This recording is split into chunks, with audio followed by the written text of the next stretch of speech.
And it was the preparation of the Passover.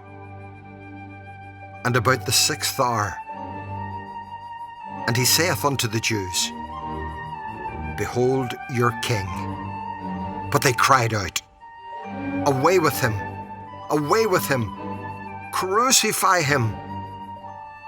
Pilate saith unto them, Shall I crucify your king?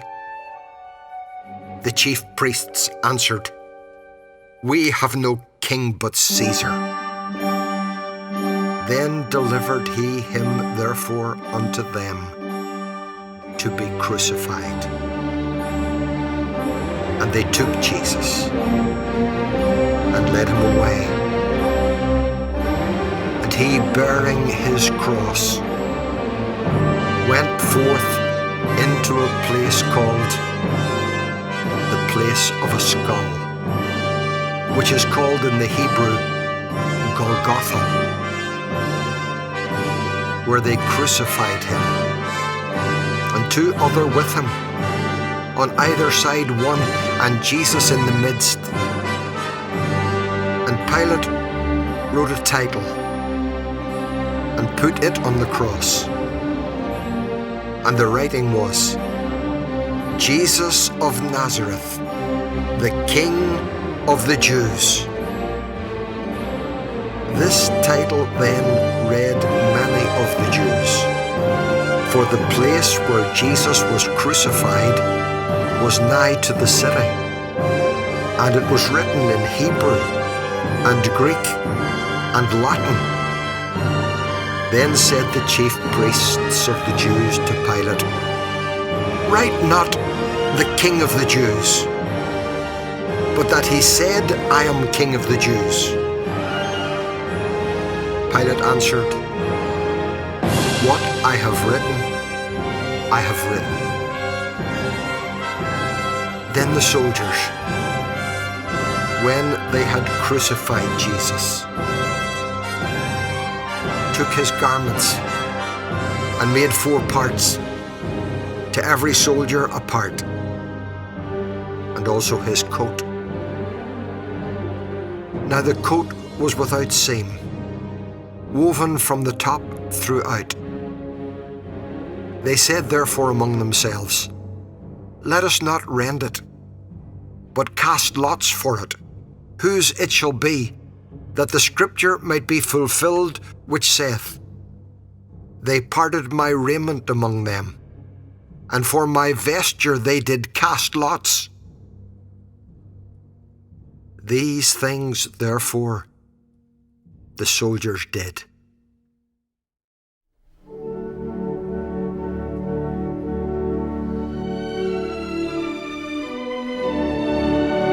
Now there stood by the cross of Jesus his mother, and his mother's sister, Mary the wife of Cleopas, and Mary Magdalene. When Jesus therefore saw his mother, and the disciple standing by whom he loved, he saith unto his mother, Woman, behold thy son. Then saith he to the disciple, Behold thy mother. And from that hour that disciple took her unto his own home. After this, Jesus, knowing that all things were now accomplished, that the scripture might be fulfilled, saith, I thirst. Now there was set a vessel full of vinegar, and they filled a sponge with vinegar, and put it upon hyssop, and put it to his mouth. When Jesus therefore had received the vinegar, he said, It is finished. And he bowed his head and gave up the ghost.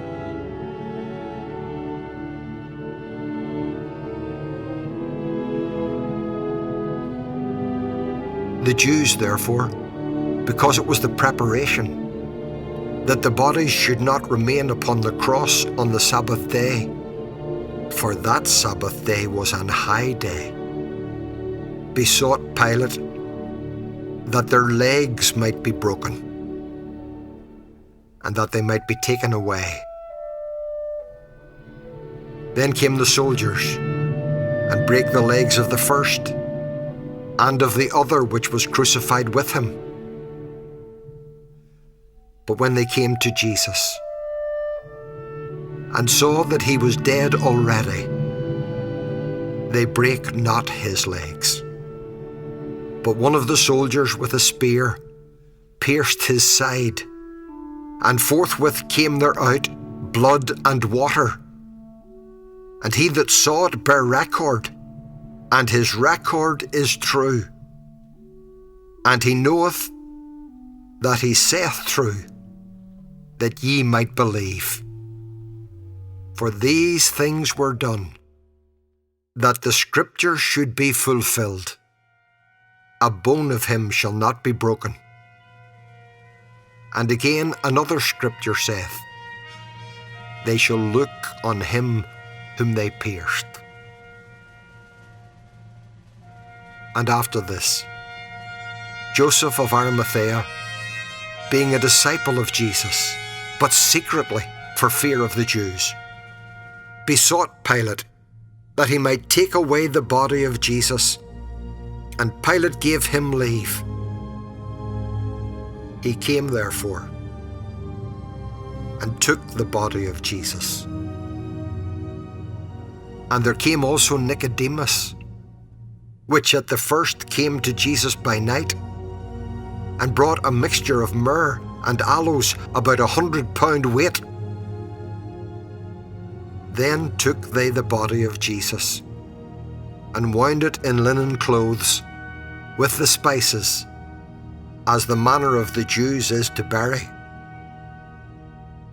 Now in the place where he was crucified, there was a garden, and in the garden a new sepulchre, wherein was never man yet laid. There laid they Jesus therefore, because of the Jews' preparation day, for the sepulchre was nigh at hand.